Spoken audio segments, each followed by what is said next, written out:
بص بقى قبل ما نبتدي الحلقة، احنا حصل تأخير كبير جدا خارج عن إرادتنا كمعكم يعني.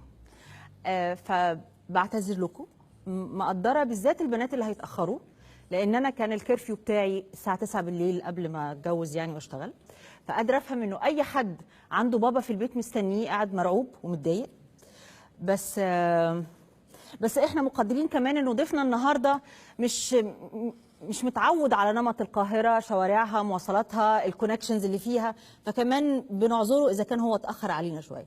انا بس عايز اسال مين اكتر واحده باباها هيزعق لها النهارده لما تروح؟ طيب. طب انا موافقه جدا. لحظه واحده، كل واحده كده تقول لي بسرعه باباها اسمه ايه؟ الاسم الاول. محمد. محمد. علي. كامل. اوكي. يا استاذ محمد، يا استاذ كامل، يا استاذ علي، انا بعتذر لكم بالنيابه عن بناتكم.